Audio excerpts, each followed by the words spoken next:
ស្ដីអូនជាកូនអ្នកមានទ្រព្យធនបងក្របានត្រឹមតែយំ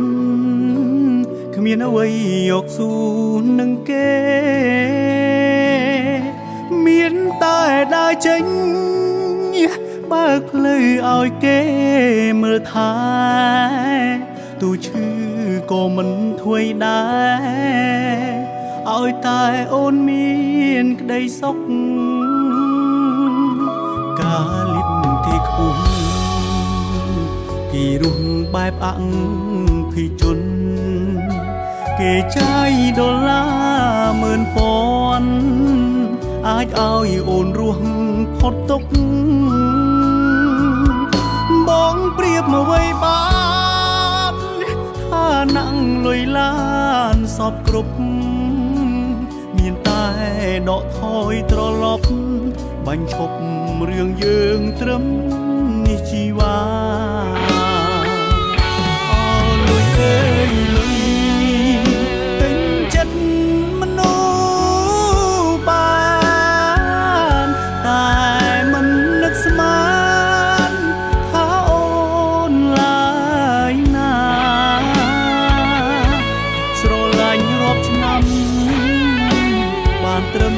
ធ្វើជាសង្សារខ្លាចហើយគឺហើយស្នេហាដែលយកដុល្លារមកដណ្ដប់ខ្លួនទុំសម័យណាក៏ជួបបញ្ហានេះដែរដូចទុំទាវត្រូវប្រត់ស្នេហ៍ពេលម៉ែលើកឲ្យមើលងួនចំណែករឿងខ្ញុំមិនខុសគ្នាទេបងប្អូនម្ដាយស្រីមិនឲ្យជួបជូនសូម្បីចូលរួមមង្គលការស្រី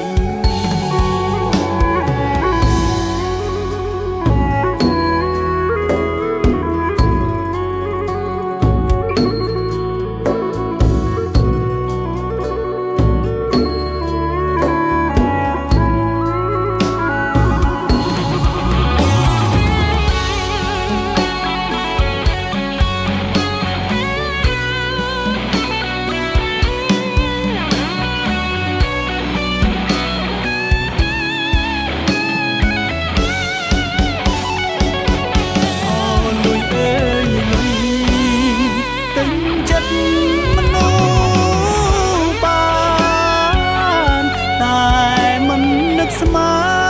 នថាអូនឡើយណា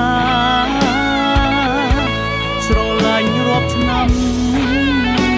បានត្រឹមធ្វើជាសង្សារខ្លាចហើយគឺហើយស្នេហាតែយកដុល្លារមកដណ្ដប់ខ្លួនទុំសម័យណាក៏ជួបបញ្ហានេះដែរដូចទុំទាវត្រូវប្រត់ស្នេហ៍ពេលម៉ែលើកឲ្យមើលងួនចំណែករឿងខ្ញុំមិនខុសគ្នាទេបងប្អូនម្ដាយស្រីមិនឲ្យជួបជូនសូម្បីចូលរួមមង្គលការ